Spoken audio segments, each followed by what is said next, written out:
தர்மம் என்பது ஒரு உணர்வு. அது ஆயுதம் அல்ல, அது சிந்தனை. அது சக்தி அல்ல, அது சாந்தி.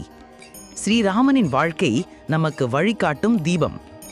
இந்த எபிசோடில் நாம் பார்ப்பது என்னவென்றால், ஒரு தைரியமிக்க இளவரசரின் கையில் உடைந்த ஒரு சிவதனுஷ், அகங்காரமுள்ள பரசுராமனின் முன் நின்ற ஓர் சிறப்பும், இவை அனைத்தும் இணைந்து உருவானது சீதாராமரின் கல்யாண கதை.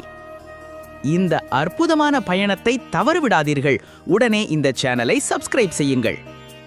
மிதிலா நகரத்தில் பண்டிகை சூழ்நிலை. ராஜா ஜனகன் சீதா சுயம்பரத்திற்காக ஏற்பாடுகள் செய்கிறார். நாட்டின் அனைத்து பகுதிகளிலிருந்தும் ராஜாக்கள், இளவரசர்கள் மிதிலாவுக்கு வருகிறார்கள். அனைவரின் பார்வையும் ஒரு சிறப்பான தனுஷ் மீது இருக்கிறது. அது சிவபெருமானின் தனுஷ். அதன் சக்தியை வார்த்தைகளில் விவரிக்க முடியாது. யார் இந்த தனுஷை தூக்க முடிகிறாரோ அவரே சீதையை மணந்து கொள்ள தகுதியுடையவர். பலர் முயற்சி செய்தார்கள், ஆனால் அவர்கள் தோல்வியடைந்தார்கள். அப்போது விஸ்வாமித்திரருடன் இராமன், லக்ஷ்மணன் அங்கு வந்தார்கள். இராமன் சிவதனுஷை மரியாதையுடன் வணங்கி இரு கைகளாலும் தூக்கினான். அந்த கணமே அந்த தனுஷ் உடைந்தது. மிதிலா மண்டபம் முழுவதும் ஆச்சரியத்தில் மூழ்கியது.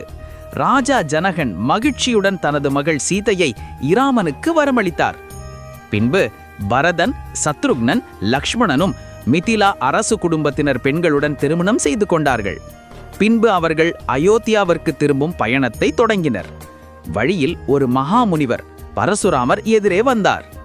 அவர் கோபத்துடன் சிவதனுஷ் உடைந்த விஷயத்தை அறிந்தார். பரசுராமர் இராமனை சவால் செய்தார். எந்த தனுஷையும் தூக்க முடியுமா? இராமன் எந்த அகங்காரமும் இல்லாமல் அமைதியாக அந்த தனுஷை தூக்கி கையாண்டார். அந்த நிமிடத்தில் பரசுராமருக்கு இராமன் தான் விஷ்ணுவின் அவதாரம் என்பதற்கு உணர்வு வந்தது. பரசுராமரின் அகங்காரம் விலகி இராமனுக்கு வணங்கி தவத்திற்கு சென்றார். இந்த சம்பவம் இராமனின் நற்பண்புகளை தெளிவாக காட்டியது. சாந்தி, பணிவு, தைரியம், இவை அனைத்தும் சேர்ந்து ஒரு தெய்வ ஸ்வரூபம். இராமன் அயோத்தியாவிற்கு திரும்பும் பயணம் கூட ஒரு ஆன்மீக பயணமாகவே ஆனது. இது ஒரு திருமண கதை மட்டுமல்ல, இது தர்மத்திற்கு துணையாக நிலைக்கும் ஒரு மகத்தான கதை.